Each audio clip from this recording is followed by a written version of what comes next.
Okay, so this is Matthew for Beginners. Matthew for Beginners, lesson 1. This is the introductory lesson to the Gospel of Matthew. I want to explain the for beginners here. The for beginners part of the title does not mean that these lessons will be oversimplified.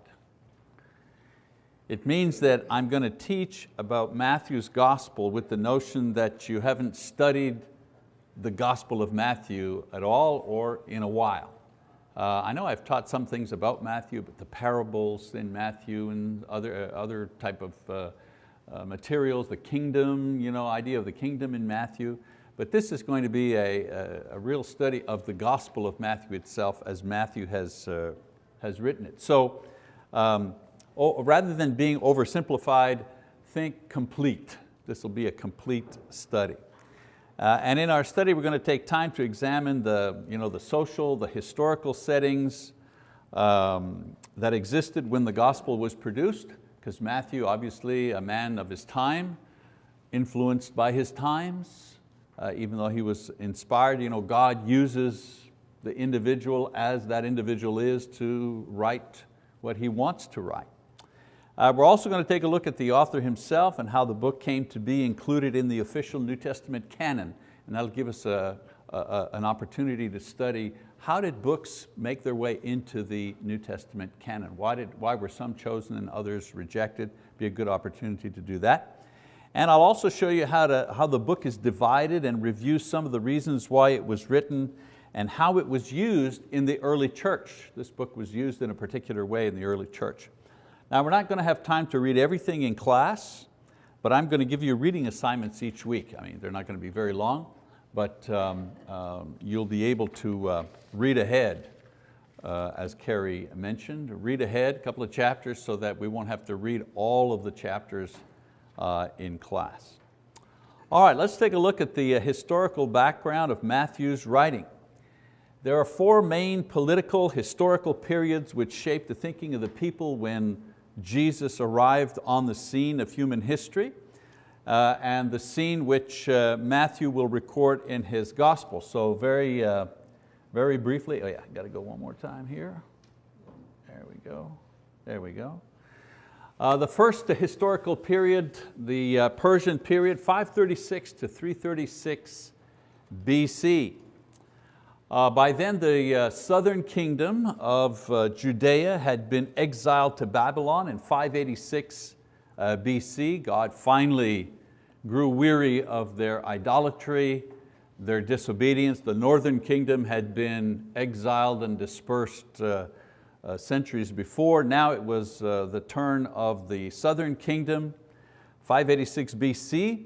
And while they're in Babylon in exile, Babylon itself their kingdom fell to the Persians in 539 BC. So very interesting, the Jews were captive under 2 world powers here. First the Babylonians and then the Persians that took over from the Babylonians who kept them in captivity. Another interesting thing that took place while they were in captivity is that synagogue worship began not in Judea, but actually began while they were in captivity. Before, the Jews went to the temple to offer sacrifice, to pray, and so on and so forth. No need. But when they were in exile in Babylon, the temple had been destroyed, the city was in ruins, they couldn't worship in the temple, there was no temple, and they themselves were captives in a foreign land, and so they began, quote, house churches. They began house churches, they began synagogues, places for prayer. And the synagogue idea and the synagogue movement began while they were in Babylonian captivity, and it was kept up when they finally returned, when they were returned back from exile. So historically, eventually a small remnant returned to rebuild the city and the temple in and around 520 BC, and others followed to resettle the land over the next century. So it wasn't they were in exile and then all of a sudden they all came back. It was they were in exile and a few came back, and then another group came back, and then another group came back. They came back sporadically over the next century. And not all of them came back. Many of them stayed in Babylon because they were there for generations, and they had businesses, they had farms, they had, it was home. And so they didn't all come back to Jerusalem.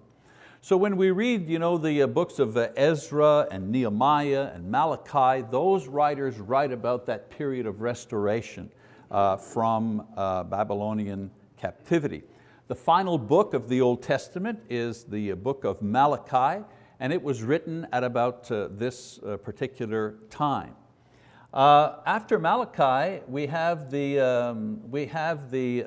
what's called the intertestamentary period that lasts for about 400 years, where there is no inspired books that are produced, but a lot of historical and diverse religious styles are produced. So it's not that nothing was written, it was that there were no prophets, there were no inspired books written from the period of Malachi to John the Baptist, which is about 400 years. However, there was a lot of material that was produced. And it's important to kind of look at these because they influenced the thinking of the Jews in the first century, or in the time when Jesus arrived. So let's take a look at those. So diverse, non-inspired writings. There are, first of all, the historical books which record the social and political movements of the Jewish people at that time. For example, there's Josephus, who was a contemporary of Jesus. He was a Pharisee and a historian by training, and he records the history of the Jewish people during that time. And he writes about Jesus, this Nazarene who was executed as an insurrectionist, totally rejecting the idea that Jesus is the Son of God or anything like that. He's just writing objectively what's going on politically and socially during that time. And his writings are available to us today. I have a copy of Josephus, or part of Josephus's writings. He's the one that writes about James, for example. That's how we know that James, the brother of Jesus, the one who wrote the epistle, was killed. He was thrown from the top of the wall around Jerusalem. He was thrown down into the rocks, and apparently, according to his record, James didn't die right away, so the Jews went down and they stoned him to make sure that he died, a very terrible death. But that's not recorded in the Bible. You only know that if you read Josephus, for example. Also the writing of the Maccabees, the first and second Maccabees, the history of the Jewish uprising during that period of time, and I'll talk about that a little later. So there were the historical books that were written during that intertestamentary, some people say intertestamental, either way is okay. Other material are commentaries. The Talmud, for example, which was a collection of rabbinic teachings concerning the Jewish law. So get it straight, the Torah is the Jewish word for the Pentateuch. The Pentateuch are the first 5 books of the Bible, right? Genesis, Exodus, Leviticus, Numbers, Deuteronomy. Those are the first 5 books. Sometimes we refer to those 5 books as the Pentateuch, a Greek term, penta, 5. 5 books, right? The Pentateuch. Well, the Torah, the word Torah, is the Jewish word for these first 5 books. So when they're talking about the Torah, they're talking about the law, the Jews are talking about the first 5 books of the Bible, all right? The Talmud, that's where it's confusing. The Talmud is a commentary written by rabbis about the Torah, okay?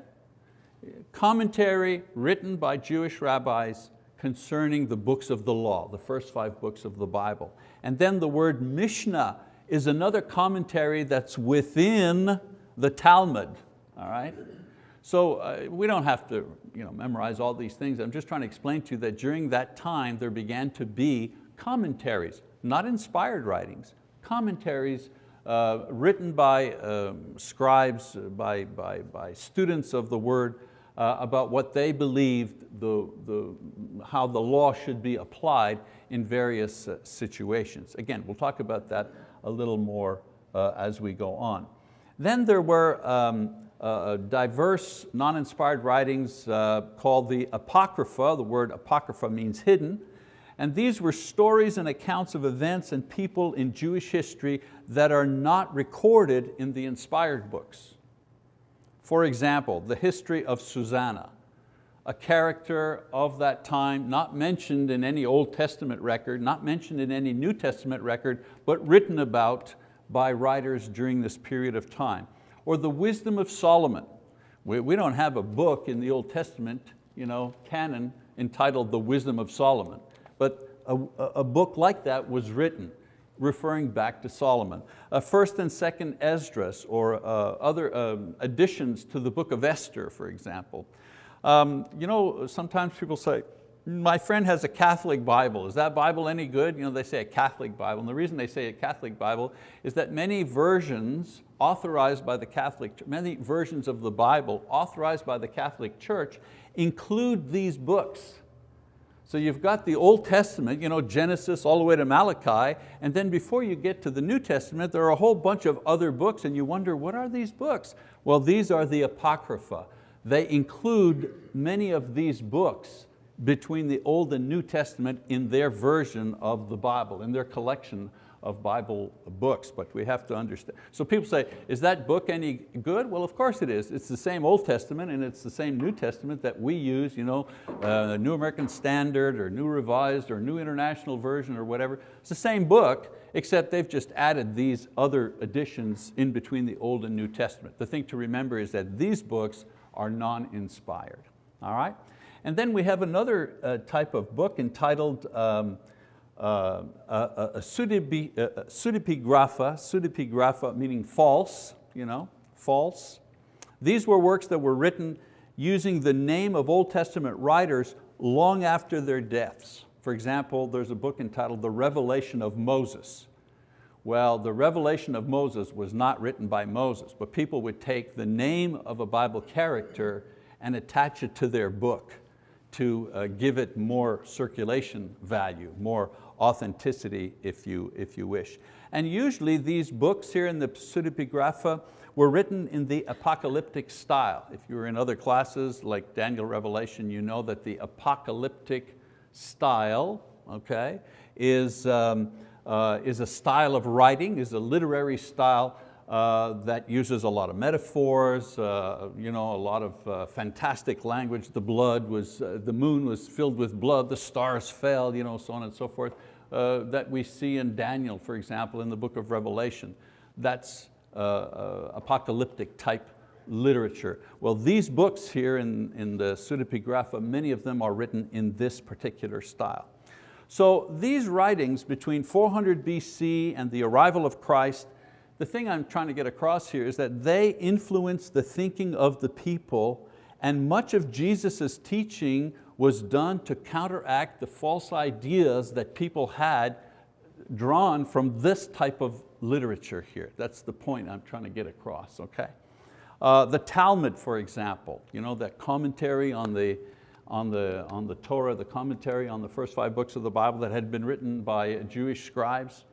The Talmud, with the many restrictions about the Sabbath that were not found in the actual Bible itself, but were imposed on the people. So a lot of the things that the people were, had to do according to, quote, the law, wasn't according to the law at all. It was according to the commentary on the law, all right? People also were learning and basing much of their religious thought on commentaries and their hopes on the end times scenarios rather than the prophets. In other words, a lot of these books were talking about when the end time was coming, when the Messiah was coming. It was almost like science fiction.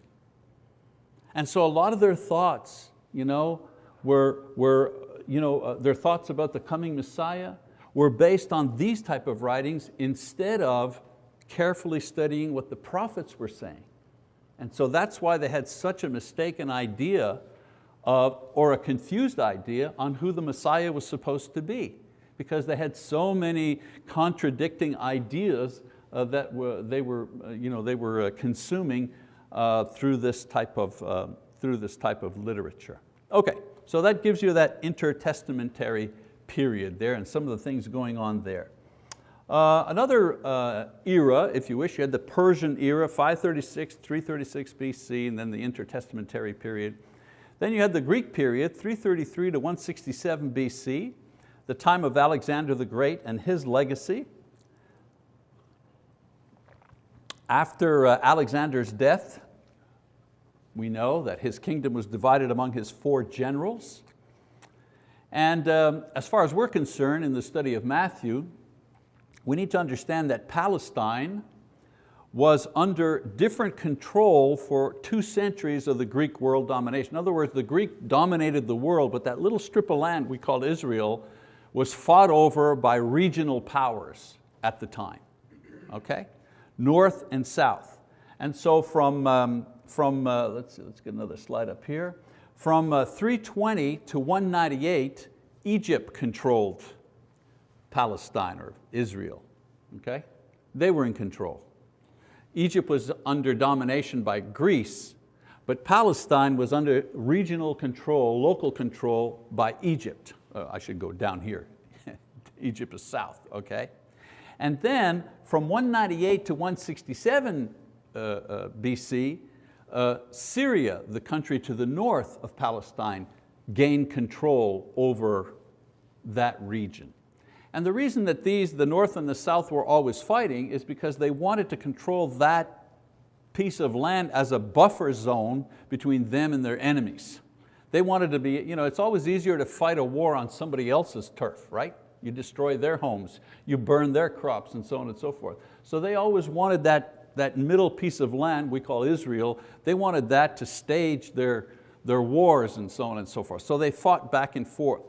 So from 198 to 167 BC, Syria was in control of Palestine.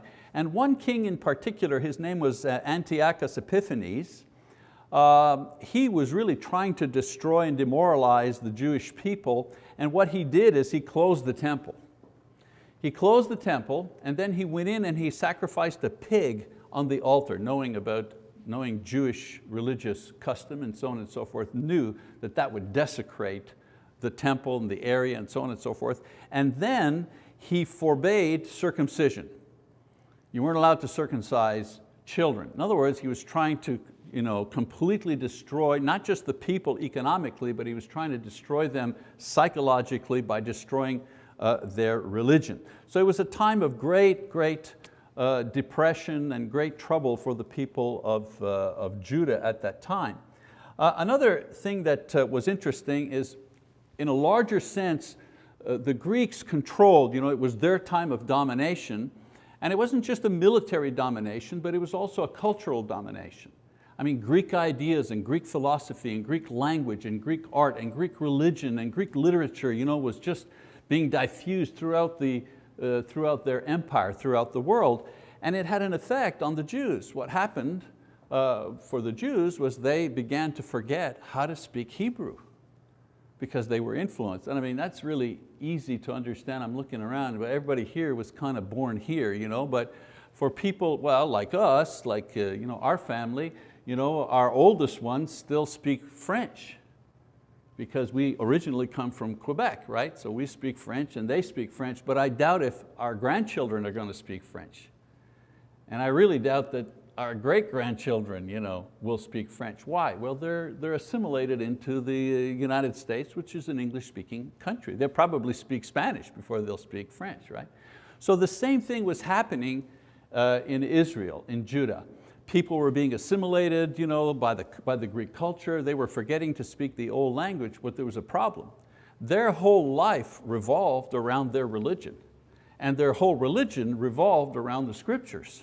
And if they couldn't read the scriptures, they would cease to be as a people. And so what they did is they created a Greek version of the Old Testament. A Greek version of the Old Testament that we call the Septuagint.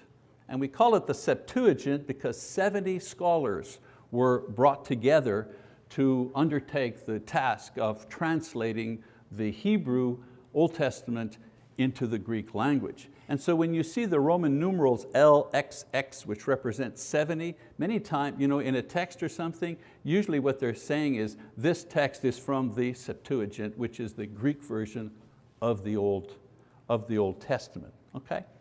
Another period after this is the Maccabean period, very interesting, from 167 to 63 BC. Notice we're working our way towards the arrival of Jesus. But all these things that happened in the world had an effect on the Jewish people and what Matthew's going to be writing about. This is the Maccabean period.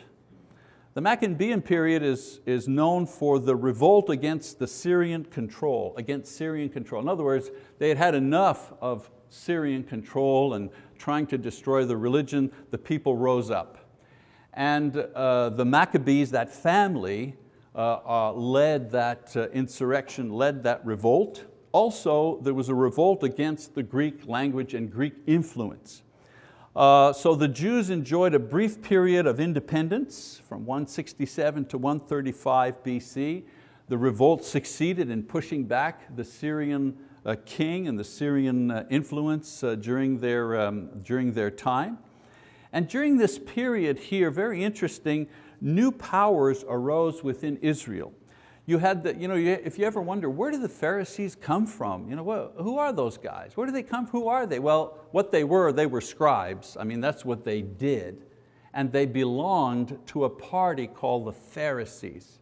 And the Pharisees, the word Pharisees simply means the called out people, okay, the separated ones.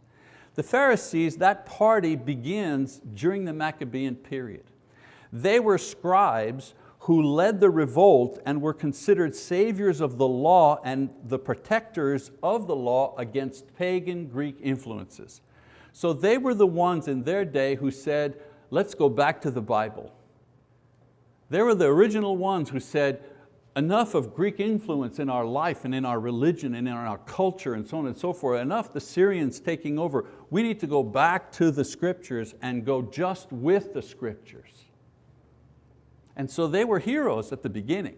They were seen as heroes. They saved, if you wish, the way of life that the Jews had that was dictated by the scriptures. So that's where they come from. Now if you understand that idea of how they started, it gives you great insight into how they became, 100 years later, how they became what they became during Jesus' time, because they were Jesus' greatest enemies. And yet at the beginning, they were the hero of the people. And then of course the Sadducees. The Sadducees were the aristocratic upper class of priests who began to wield political power. They didn't always have political power, because in Israel, there was the king, there was a king, and then there were the priests. But then in Israel, there was no king, there were no kings. They were dominated by outside influences. And so what happened is that the priests took over, there was a vacuum, no leadership. So the priests took over the secular leadership because they were wealthy, because they were well educated, and they were well positioned and respected. So it was like a natural transference. But something very interesting happened when they did that. Traditionally, the priests were the ones charged by God to teach the people God's word. When they abandoned that role, in order to take over political leadership. And the ones who stepped into their role was the Pharisees. They became the teachers of the people and began to have that kind of spiritual influence over the people. It's a change that you don't recognize if you read very quickly, but that was a very significant thing that took place at that time during the Maccabean period. We also have a group called the Essenes or the Essenes. The Essenes were monks, if you wish. They were desert dwellers, and they saw Jerusalem as a place of corruption. The priests were corrupt, the Pharisees were corrupt, the Greek influence, they wanted to just escape all of it, if you wish. And so they lived in a commune. They lived in a community like monks. And what they did was they recorded copies of the Old Testament Hebrew, not Greek, but the Old Testament Hebrew and Aramaic writings, and they sealed them in protective earthen jars, and they hid those jars in caves near the Dead Sea. And the reason they did that is that they were afraid that there would be some sort of cataclysmic military thing that would happen where either the north or the south or the Greeks or somebody would come in and destroy Jerusalem again and destroy the temple and destroy the scriptures. And so they wanted to protect the scriptures. So they were very careful in copying them. They were scribes, and so they copied the scriptures, hid them in caves, hoping to guarantee that the scriptures would live on for another generation. Well, we know what happens, right?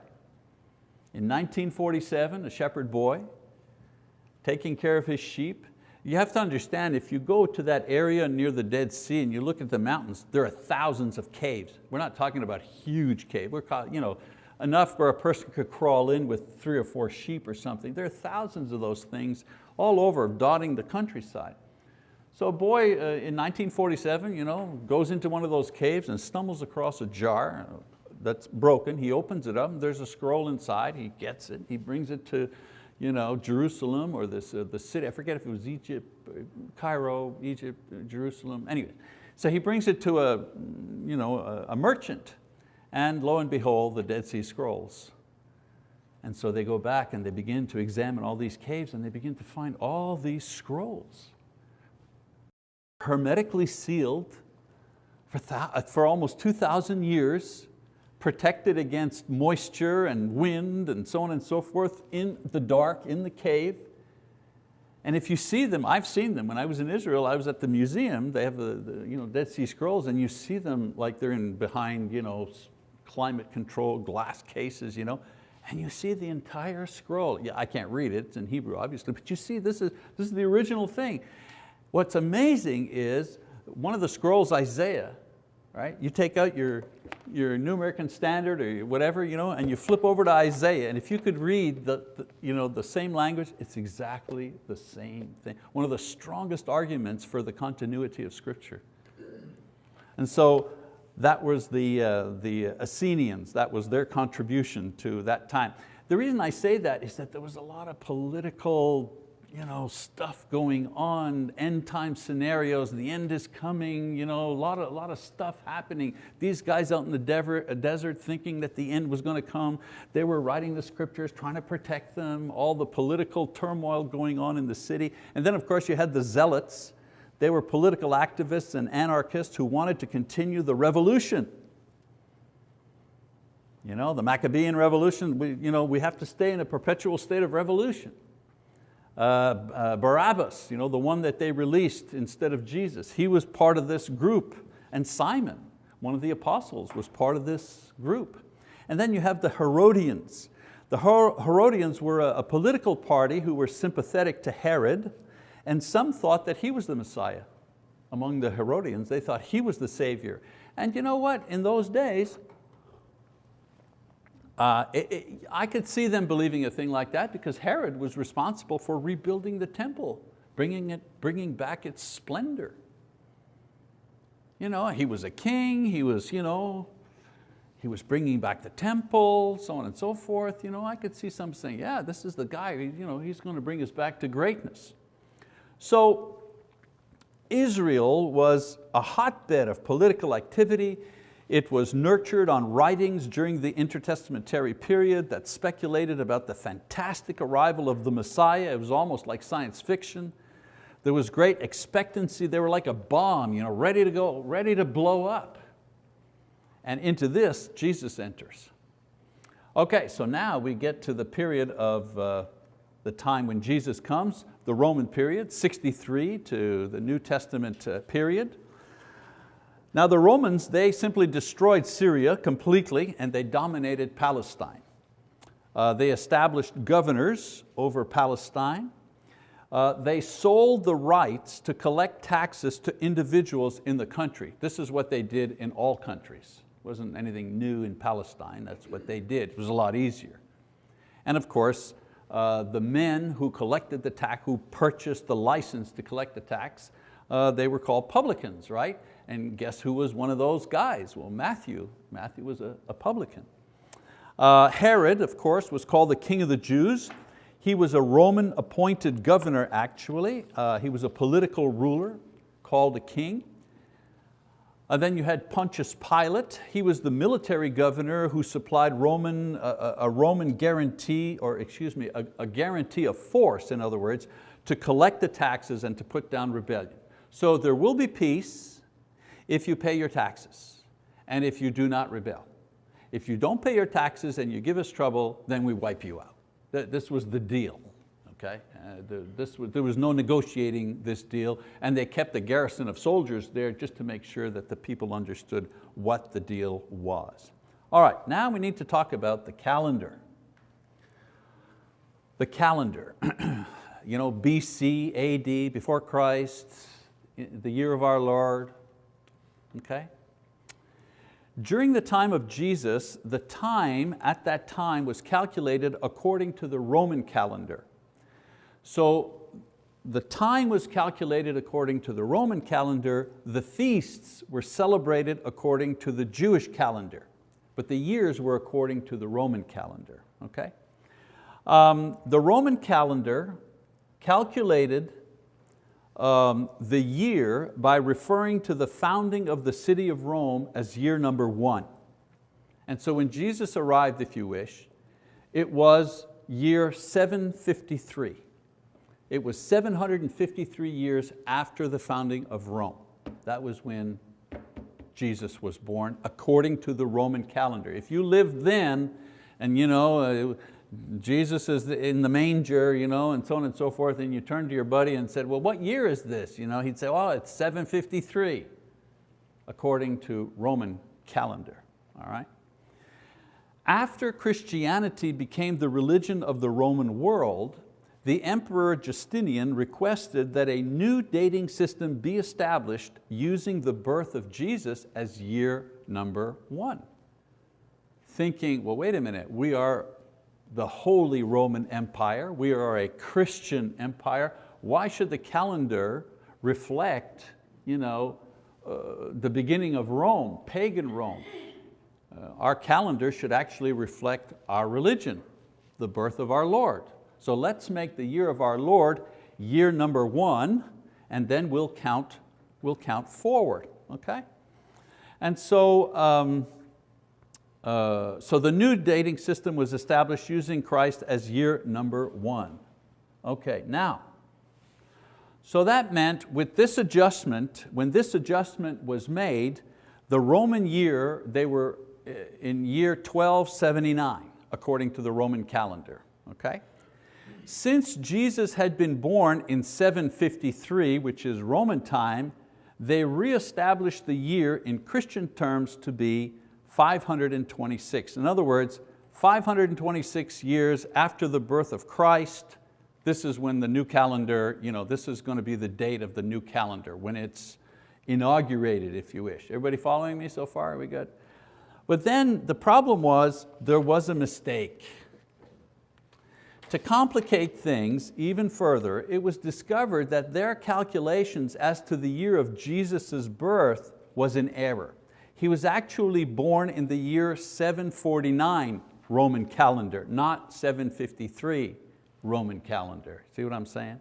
But since the change had already been made to the new calendar, they just left everything as it was. So this means that according to the new calendar, Jesus was born in 4 BC. Okay, is that confusing enough for you? All right. So that's why, you know, you read secular books sometimes and they say, you know, Jesus Christ of Nazareth born 4 BC, and you're going, how can Jesus be born 4 years before Christ? You know, this is the reason why this was done. So the Romans, of course, getting back to Rome, the Romans, of course, were cruel, they were ruthless rulers. But during their dominance, they provided important elements which actually supported the spreading of the gospel. For example, the Pax Romana. Between years 14 BC and 93 AD, there was 100 years of world peace. Now you say to yourself, it's no big deal. How many wars have we had in the last 100 years? I mean, World War I, World War II, Korea, Vietnam, Iraq, Iran, not Iran, Afghanistan, Korea, I even left out Korea. That's just wars that the United States has been involved in, not to mention wars between India and Pakistan. There's wars everywhere, all the time, never ends, right? But from 14 BC to 93 AD, there were no wars. It was a period of relative peace, guaranteed by the might of the Roman army and the Roman Empire. Well, what did that mean? One of the things it meant was that there was freedom of movement. It means that the apostles, given the gospel to go preach to all the world, had freedom of movement throughout the Roman Empire, which they would not have had there been wars and civil strife and so on and so forth. So that's one of the things. Another thing that the Romans did, they had an excellent road system designed to move troops, that's why it was originally designed, to move troops from one place to another. If there's some problems in the southern kingdom, in the east or west or whatever, they could move troops very, very quickly to put down anything. What's interesting is after World War II, when Mr. Eisenhower, President Eisenhower, started this tremendous road building process here in the United States. If you read the history, everyone says, yeah, and those roads, it started motels, hotels, gas stations. It was great for the economy, but that was only the secondary reason for building roads across the United States. The primary reason that they were built were for defense purposes. This was a big country. The country had just gone through a war. They wanted to make sure that they could move armies around on in our country easily in order to defend it. And so during the time of the Romans, of course, it provided excellent traveling. Also, a third thing is that they, during the Roman Empire, they maintained communication and a literary system on a universal plane. In other words, the Greek language was universal as the language of good literature and communication between cultures. All right? Literature and culture still used the Greek language, even though it was the Romans. The Romans, however, used Latin as the language of the law, of Roman law. So we know that the New Testament was written in Greek, and it was easily spread on a well-maintained road system by a Roman citizen and a Christian missionary called Saul and Paul. So a little background about the eras. All right, a little bit more here, we're almost done. Show you a little map. You've probably got this map in your Bible. Key locations in Jesus' ministry. For example, Jerusalem is here, and you've got the Sea of Galilee where Jesus lived, Capernaum up here in the north. This was the travel route back and forth along the Jordan River, the Dead Sea over here. This is where the caves were.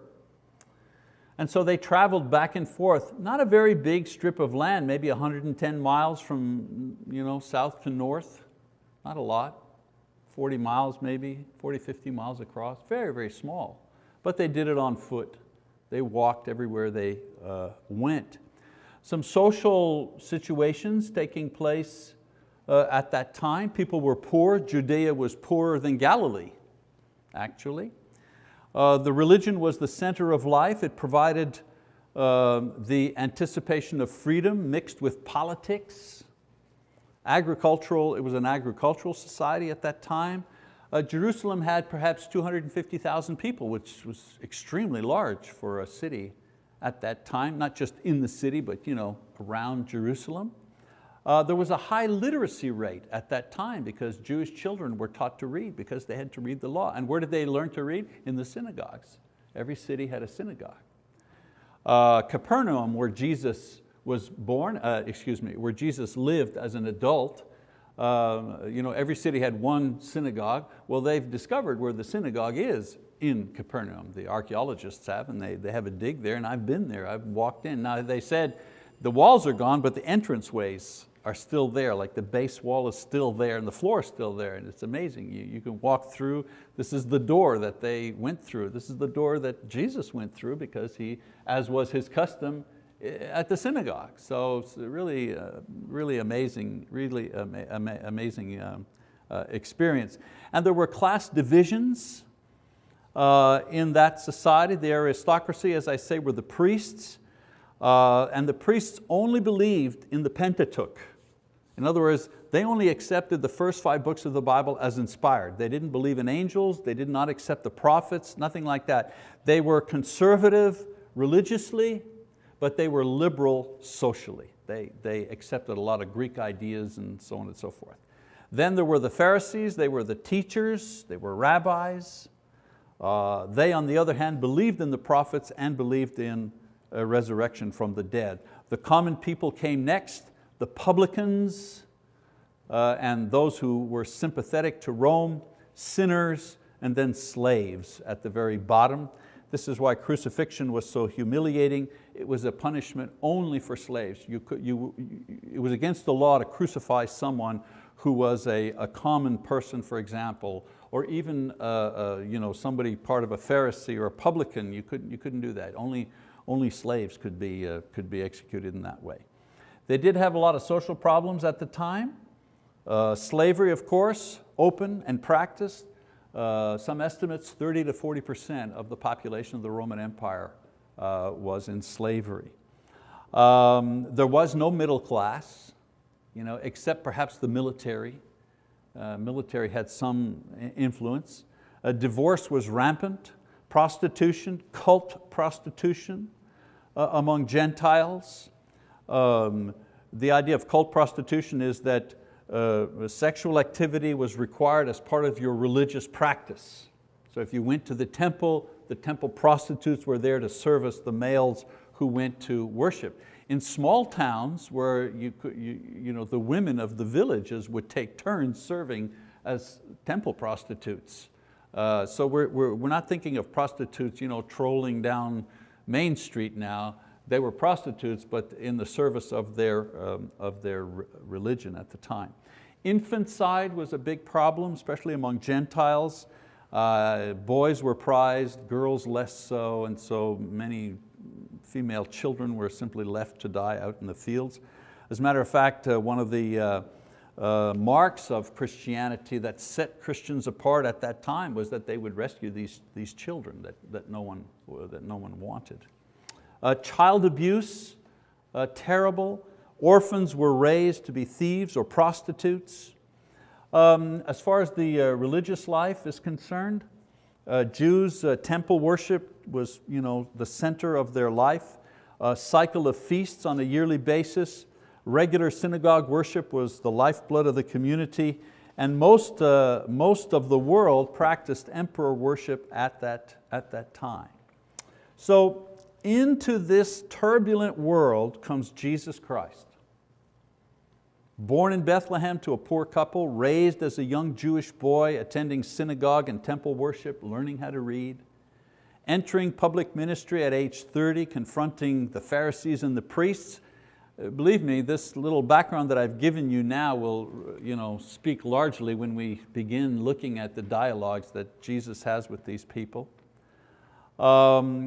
He gives them the news that He's the Messiah. They're all expecting all these fantastic ideas about the Messiah, and this guy from Nazareth, are you serious? From Galilee? He's the Messiah? Wow, what a downer that is, what a disappointment. He's hailed as king, He's killed as a criminal, He's resurrected to demonstrate His deity and lordship.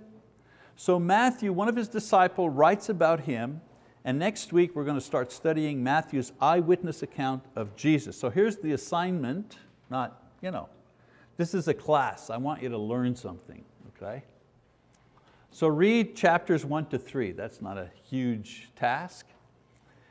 But I want you to get a notebook, and I want you to write down 2 things. One, main section titles. In other words, in Matthew chapter 1, if you begin reading in chapter 1, verses 2 all the way down to verse 17 is just the genealogy. So as you read that, in your notebook, just put Matthew 1 and then just put a bullet and put genealogy verses 2 to 17. That's all. And then I also want you, while you're reading verses 1, 2, and 3, or chapters 1, 2, and 3, I want you to record any nuggets that you find. You know what I mean by nuggets? You're reading and you go, oh, wait a minute, I never noticed that before. That's interesting. Write that down. So hopefully by the time we're finished Matthew, you yourself will have a notebook with a lot of good material for you to reflect on, pray over, and if you have an opportunity to teach or to do a devotional or to share with someone else, you'll have something that you yourself discovered. And I'll help you put it into context with the classes that we do. So that's why I say this is not simplistic, Matthew for beginners, but it will be complete. You'll really know Matthew when we finish this, and I hope that you'll have something valuable to kind of take away from it. All right, that's it. Thank you very much for your kind and deliberate attention.